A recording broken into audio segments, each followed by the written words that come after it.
আসসালামু আলাইকুম। প্রত্যেকে স্বাগতম ডিজিটাল ইলেকট্রনিক্স 2 এর অষ্টমতম অধ্যায়ে। তো এই অধ্যায়টা একটু সোজা, কারণ এটাতে বাংলা পড়া বেশি, মানে বুঝতে পারো, বাট এইখানে কিছু অ্যাসেম্বলি প্রোগ্রাম আছে যেগুলো বুঝতে তোমাদের একটু প্রবলেম হয়। তো আমি ওইগুলারই সলিউশন করা দেওয়ার জন্য চলে আসলাম আজকের ক্লাসে। তো ওগুলো সলিউশন করার আগে আমরা এই অধ্যায়ের কিছু বেসিক পড়াশোনা সম্পর্কে আইডিয়া নিব, কিনবো বেসিক পড়াশোনা সম্পর্কে। সেই বেসিক পড়াশোনাগুলো কি, চলো দেখা যাক। দেখো এখানে প্রথমেই আছে মাইক্রো ইনস্ট্রাকশন বলতে কি বুঝো। প্রথমে কি দেওয়া আছে, মাইক্রো ইনস্ট্রাকশন বলতে কি বুঝো। কম্পিউটার কন্ট্রোলারের সিকোয়েন্সারের মাধ্যমে এর আউটপুট এ প্রতিটি টি স্টেট তো আমি শেপ 1 ক্লাস একদম তামা করে দিচ্ছি, তাই না। টি স্টেটের জন্য একটি করে কন্ট্রোল ওয়ার্ড সৃষ্টি করে এবং একটি কন্ট্রোল ওয়ার্ড কোন ইনস্ট্রাকশনের এক ধাপ কার্য সম্পূর্ণ করে থাকে। কয় ধাপ? এক ধাপ কার্য সম্পন্ন করে থাকে। এভাবে 3টি কন্ট্রোল ওয়ার্ড এর মাধ্যমে শেপ 1 কম্পিউটারের প্রতিটি ইনস্ট্রাকশনের এক্সিকিউশন ক্রিয়া সম্পূর্ণ হয়। এ প্রতিটি টি স্টেট বা ক্লক পালসের সময় কন্ট্রোল সিকোয়েন্সারের আউটপুটে উৎপন্ন কন্ট্রোল ওয়ার্ডকেই কি বলা হয়? মাইক্রো ইনস্ট্রাকশন বলা হয়। Very easy. ওকে, এরপরে নির্দেশনা সেট কি, মানে ইনস্ট্রাকশন সেট কি আসলে। ইনস্ট্রাকশন সেট বলতে আমি বাংলা ওইটা বাদ দাও, ইনস্ট্রাকশন বলতে বোঝায় নির্দেশনা। কার জন্য লিখি আমরা? কম্পিউটারের জন্য লিখি। ইনস্ট্রাকশন সেট মানে অনেকগুলো ইনস্ট্রাকশন যেখানে জমা করা হয় ওটাকে ইনস্ট্রাকশন সেট বলা হয়। এটা হলো সোজা ভাষায়। ওকে, বইয়ের ভাষায় একটু পড়িও, শেষ। বইয়ের ভাষা দেখি। নির্দেশনা কোনো প্রোগ্রাম কর্তৃক কোনো কম্পিউটার প্রসেসরের প্রদেয় একটা আদেশ, কমান্ড বা নির্দেশ। ঠিক আছে, কোনো প্রসেসর কর্তৃক বোধগম্য সমস্ত নির্দেশনা বা কমান্ড সমূহকে একত্রে ইনস্ট্রাকশন সেট বলে। কি বলছে এখানে? সমস্ত নির্দেশনা বা কমান্ড সমূহকে একত্রে, মানে অনেকগুলো কমান্ড বা অনেকগুলো নির্দেশনা একত্রে জমা করলে ওইটাকে বলা হবে instruction set. That's it. Okay, তারপরে আছে আমাদের এসটিএ 5000 কত বাইটের ইনস্ট্রাকশন। এসটিএ 5 এটা একটা 3 বাইটের ইনস্ট্রাকশন। 3 বাইট মানে কি জানো? 3 8 কত? 24, মানে 24 বিটের একটা ইনস্ট্রাকশন হচ্ছে এই 5000H। ওকে, আর এই এসটিএ মানে হচ্ছে স্টোর, তারপর হচ্ছে অ্যাকুমুলেটর ডিরেক্ট। এসটিএ এর ফুল মিনিং এটা একটা ম্যাক্রো বা নিউমেরিক্স ইনস্ট্রাকশন অ্যাসেম্বলি প্রোগ্রামের। ওকে, এখানে একটা প্রশ্ন আছে, অ্যাসেম্বলার ডিরেক্টিভ কাকে বলে? ইম্পর্টেন্ট একটা প্রশ্ন, এটা তোমরা মাইক্রো কন্ট্রোলার বইয়েও পাবা। মাইক্রোপ্রসেসর দেখো, অ্যাসেম্বলার ডিরেক্টিভ হলো অ্যাসেম্বলার প্রোগ্রামের প্রতি কতগুলো বিশেষ নির্দেশনা। অ্যাসেম্বলার ডিরেক্টিভ হলো অ্যাসেম্বলার প্রোগ্রামের প্রতি কতগুলো বিশেষ নির্দেশনা। কি বলতো? বিশেষ নির্দেশনা। অ্যাসেম্বলি যে প্রোগ্রামগুলো আছে সেগুলোকে কি বলতো? নিউমনিক কোড। ওদের প্রতি বিশেষ কিছু নির্দেশনা হচ্ছে অ্যাসেম্বলি ডিরেক্টিভ। এরপরে দেখো, যা কোনো বিশেষ কাজের জন্য অ্যাসেম্বলারকে কোনো বিশেষ অ্যাসেম্বলারের জন্য এটি নির্দিষ্ট, অ্যাসেম্বলি ভাষার জন্য নির্দিষ্ট বলতে হবে, কারণ অ্যাসেম্বলারকে কোনো বিশেষ অ্যাসেম্বলারের জন্য এটি নির্দিষ্ট। এইটুক পড়ার মধ্যে একটু গ্যামজাম লাগছে। নির্দেশ প্রদান করে, যা কোনো বিশেষ কাজের জন্য অ্যাসেম্বলারকে নির্দেশ প্রদান করে। এরা কোনো প্রতীকের মান চলক জমা রাখার ক্ষেত্রে সংরক্ষণ ও সূচনা করার জন্য ব্যবহৃত কোনো বিশেষ অ্যাসেম্বলার জন্য নির্দিষ্ট। যাই হোক, প্রথম লাইনটা একটু ভালো করে বলো, বুঝি। অ্যাসেম্বলার ডিরেক্টিভ হলো অ্যাসেম্বলার প্রোগ্রামের প্রতি কতগুলো বিশেষ নির্দেশনা যা কোনো বিশেষ কাজের জন্য অ্যাসেম্বলারকে নির্দেশ প্রদান করে। তাহলে অ্যাসেম্বলার ডিরেক্টিভ অ্যাসেম্বলি যে প্রোগ্রামটা আছে এদের জন্য কিছু বিশেষ নির্দেশনা প্রদান করে। কাকে? অ্যাসেম্বলারকে। তাহলে অ্যাসেম্বলার এখন কে? প্রশ্ন। তাহলে অ্যাসেম্বলার হচ্ছে, অ্যাসেম্বলি ভাষা কিন্তু কম্পিউটার আমাদের বুঝতে পারে না, এই জন্য কী করতে হয়? অ্যাসেম্বলি ভাষাটাকে আমাদের মেশিন ভাষায় কনভার্ট করতে হয়। আর এই অ্যাসেম্বলি ভাষাকে মেশিন ভাষায় বা অবজেক্ট কোডে যে রূপান্তর করে সেই হচ্ছে মূলত অ্যাসেম্বলার। অ্যাসেম্বলার একটা অনুবাদক প্রোগ্রাম বা ট্রান্সলেটর প্রোগ্রাম বলা হয়। ওকে, অ্যাসেম্বলার। অ্যাসেম্বলি ভাষা কি, মানে অ্যাসেম্বলি প্রোগ্রামটা আসলে কি জিনিস? দেখো, অ্যাসেম্বলি ভাষা হলো কম্পিউটার বা অন্যান্য প্রোগ্রামযোগ্য ডিভাইসের কেন্দ্রীয় প্রক্রিয়াকরণ অংশের জন্য মানুষের বোধগম্য, যে ভাষাটা আমরা বুঝি, নির্দেশনা ব্যবহার করে রচিত একটি নিম্ন স্তরের প্রোগ্রামিং ভাষা। লো লেভেল ল্যাঙ্গুয়েজ, মনে রাখবা, অ্যাসেম্বলি একটা লো লেভেল ল্যাঙ্গুয়েজ। এটি মেশিনের ভাষা বাইনারিতে রচিত থেকে এক ধাপ উপরে, কিন্তু মানুষের অত্যন্ত সহজ বোধগম্য ভাষা, হাই লেভেলের এক ধাপ নিচে। আমাদের প্রোগ্রামিং ভাষা কয় প্রকার? দুই প্রকার, হাই লেভেল এবং লো লেভেল, তাই না? এই লো লেভেল আবার দুই প্রকার, মেশিন ভাষা, অ্যাসেম্বলি ভাষা। এই অ্যাসেম্বলি ভাষা মেশিন ভাষা থেকে এক ধাপ উপরে, আবার আমাদের সব থেকে ইজি যে ভাষা হাই লেভেল তার এক ধাপ নিচে, মানে মাঝখানে। অ্যাসেম্বলি ভাষা বিশেষ কিছু নিউমেরিক কোড অথবা সাংকেতিক চিহ্ন ব্যবহার করা হয়ে থাকে, একেই অ্যাসেম্বলি ভাষা বলা হয়। যেরকম অ্যাট, সাপ, এরকম বিশেষ অপকোড বা অপারেশন কোডও বলা হয় এদেরকে। তো এইগুলো ব্যবহার করে মূলত প্রোগ্রাম রচনা করা হয় কম্পিউটারের জন্য, বা নির্দেশন সাজানো হয়। একেই বলা হয় অ্যাসেম্বলি ভাষা। আর অ্যাসেম্বলার কাকে বলা হয়? এই যে অ্যাসেম্বলি ভাষায় যে লিখলাম, অ্যাসেম্বলি ভাষায় যে কোডগুলো লিখলাম সেগুলো মেশিনের ভাষায় রূপান্তর করার জন্য যা ব্যবহার করি ওটাই হচ্ছে অ্যাসেম্বলার। ওকে, অ্যাসেম্বলার কাকে বলে এটা তো বললাম। অ্যাড্রেসিং মোড কাকে বলে এইটা নিয়ে প্রশ্ন আছে, এইটা নিয়ে হচ্ছে আমাদের রচনামূলক প্রশ্ন আছে, সো এটা একটু বুঝো। যে পদ্ধতিতে মাইক্রোপ্রসেসরের ইনপুট এবং আউটপুট ডাটা সমূহের অবস্থান ও গতি চিহ্নিত হয় তাকে অ্যাড্রেসিং মোড বলে।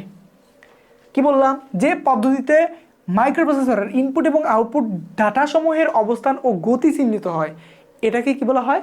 অ্যাড্রেসিং মোড বলা হয়। অ্যাড্রেসিং মোড বিভিন্ন প্রকারের আছে, যেমন দেখো immediate addressing mode, register addressing mode, direct addressing mode, indirect addressing mode এবং ইমপ্লাইড অ্যাড্রেসিং মোড। তোমাদের রচনামূলক প্রশ্নে আসবে যে বিভিন্ন প্রকার অ্যাড্রেসিং মোডগুলো বর্ণনা করো, তখন তোমাকে কি করতে হবে জানো? এটা লিখতে হবে, লেখার পরে এই যে এরকম 5টা বা 6টা অপশন লিখতে হবে, লেখার পরে এই 5টা বা 6টা অপশন সম্পর্কে ইন ডিটেলসলি লিখতে হবে। কোনো প্যারা নেই, আমার লেখা আছে, দেখবা পড়বা, শেষ। ওকে, তারপর অপারেশন কোড বা নিউমেরিক কোড, ওই যে এগুলোকে অপারেশন বা নিউমেরিক কোড বলা হয়। এখানে উদাহরণ দেওয়া আছে না, এই যে অ্যাট, সাব, মুভ, MVISTA, এগুলোকে বলা হয় অপারেশন বা numeric code. Okay, that's it. অতি সংক্ষিপ্ত এতগুলাই, অতি সংক্ষিপ্ত এখান থেকে আর তেমন কিছু পড়তে হবে না। এবার আসো দুইটা অ্যাসেম্বলি প্রোগ্রাম ভাষায়। এখানে দুইটা অ্যাসেম্বলি প্রোগ্রাম আছে। কি আছে? অ্যাসেম্বলি ভাষায় প্রোগ্রাম। প্রথম প্রোগ্রামটা হচ্ছে যোগ করার, দ্বিতীয় প্রোগ্রামটা হচ্ছে বিয়োগ করার। এরকম যদি এগুলো না আসে, যদি এরকম সিমিলার টাইপের আসে তাহলে তুমি বুঝতে পারো, এই জন্য এক্সপ্লেন করবো আমি এই দুইটা। ওকে, প্রথম লাইনটা দেখো, এখানে লাইন আছে কয়টা? 1টা 2টা 3টা 4টা লাইন আছে। 1 2 3 4 লাইন আছে টোটাল 4টা লাইন আছে। প্রথম লাইনটা হচ্ছে LDA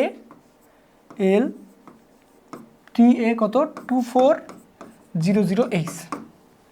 এখন আসো আমার কথাতে, এই যে 2400H যে আছে এইটাকে বলা হয় মেমোরি অ্যাড্রেস। কি এটা? Memory address. আর LDA এটা একটা নিউমেরিক কোড। এই কোডের কাজ হলো, এটার ফুল মিনিং হচ্ছে লোড ডাটা অ্যাকুমুলেটর।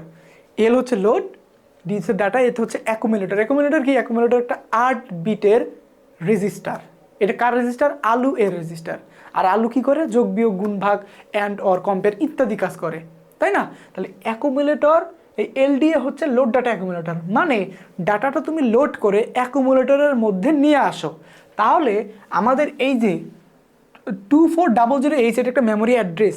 এই মেমোরি অ্যাড্রেসে যে ডাটাটা জমা রাখা আছে সেই ডাটাটা তুমি অ্যাকুমুলেটরের মধ্যে নিয়ে আসো। কেন? কারণ আমরা জানি আলু এর যে অ্যাড এবং সাবট্রাক্টর দুইটা অংশ আছে, এরা কিভাবে যোগ করে? মেমোরি লোকেশন থেকে একটা অ্যাড্রেস নেয় এবং অ্যাকুমুলেটর থেকে একটা অ্যাড্রেস নেয়, নিয়ে দুইটাকে যোগ করে দেয়, তাই না? সাবট্রাক্টরের সেভাবে কাজ করে, অ্যাডারও এইভাবেই কাজ করে, তাই না? এই জন্যই প্রথমে আমাদের একটা ডাটা অ্যাকুমুলেটর নামের যে রেজিস্টার আছে সেখানে নিয়ে আসতে হয়। ওকে, তাহলে দেখো LDA হচ্ছে লোড ডাটা অ্যাকুমুলেটর। তাহলে এই অ্যাড্রেসে যে ডাটাটা আছে সেটা আমরা প্রথমে অ্যাকুমুলেটরের মধ্যে নিয়ে আসলাম। ওকে, ওই লাইন শেষ। এরপরের লাইন লেখা হচ্ছে LXI-H 2001H। এইটা একটা মেমোরি অ্যাড্রেস, এটা একটা মেমোরি অ্যাড্রেস। দুইটা মেমোরি অ্যাড্রেসে দুইটা ভ্যালু রাখা আছে, তাহলে যোগ করতে কয়টা ভ্যালু লাগবে? অবশ্যই দুইটা ভ্যালু লাগবে।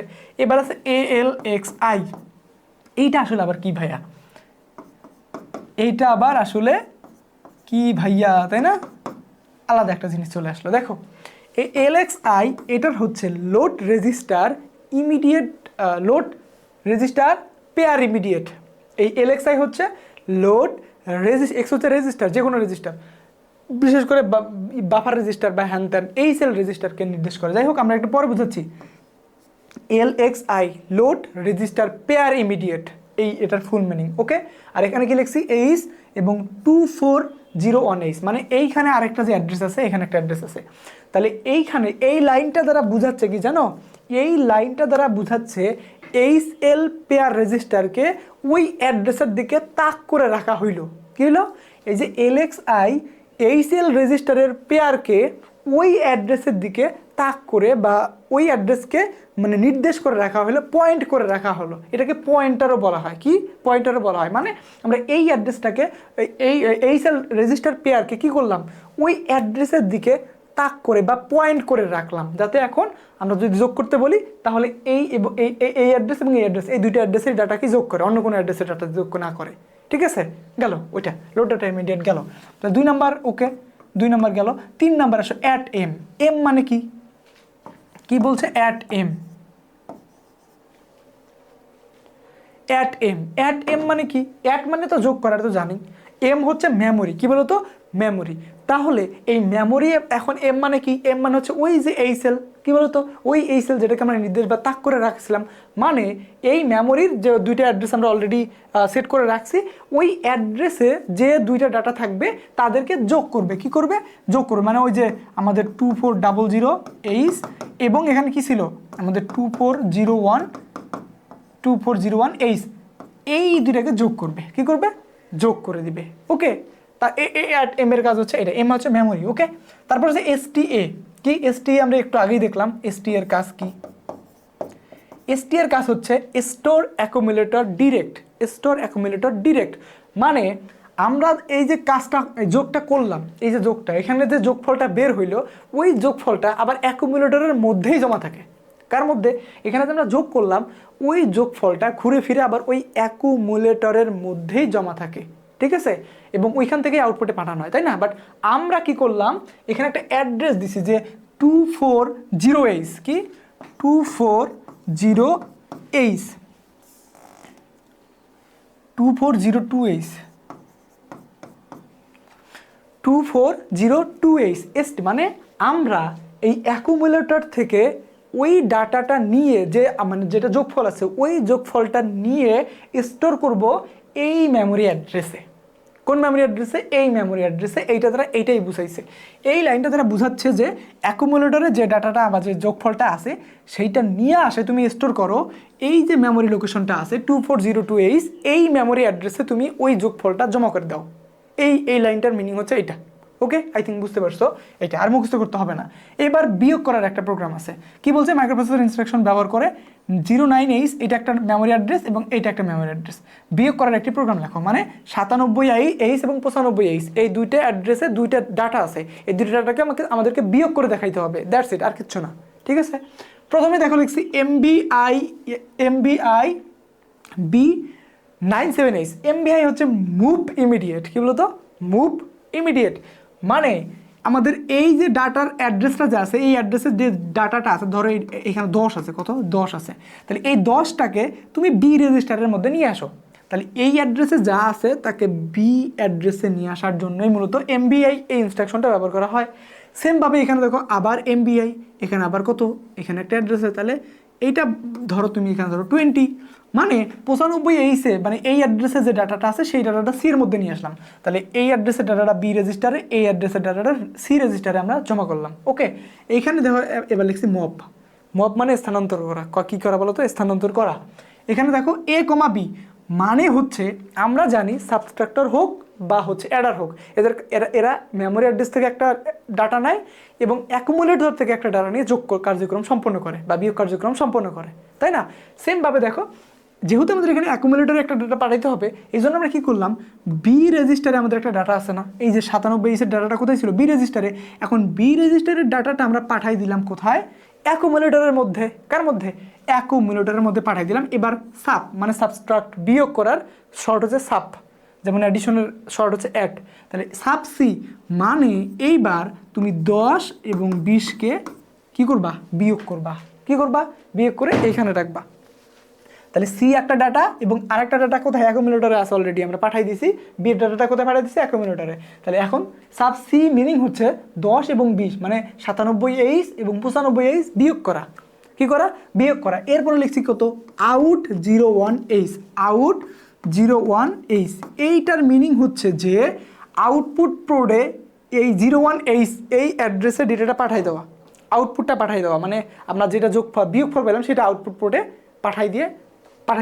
ওকে, আর এখানে কি আছে, HLT হেল্ট, এটার মিনিং হচ্ছে প্রোগ্রামকে শেষ করে দেওয়া। যেমন যেমন যেটাকে বলতে পারি এক্সিট বা ওই যে রিটার্ন, জিরো, সেম টাইপের। অ্যাসেম্বলিতে লেখা হয় HLT মানে প্রোগ্রাম শেষ। ওকে, এই হচ্ছে দুইটা প্রোগ্রামের ব্যাখ্যা। এই টাইপের প্রোগ্রাম তোমাদের সংক্ষিপ্ত প্রশ্নতে রহ আসে, হ্যাঁ, প্রায় প্রতিনিয়তই আসে। তো এরকম একটু আইডিয়া থাকলে তোমাদের এই সেমিস্টার সহ সামনের সেমিস্টারে অনেক উপকার হবে, ঠিক আছে? তো সবাইকে ধন্যবাদ ক্লাসে উপস্থিত থাকার জন্য। আসসালামু আলাইকুম ওয়া রাহমাতুল্লাহ। দেখা হবে নেক্সট ক্লাসে। সবাই ভালো থাকবা এবং আমার জন্য দোয়া করবা। টাটা।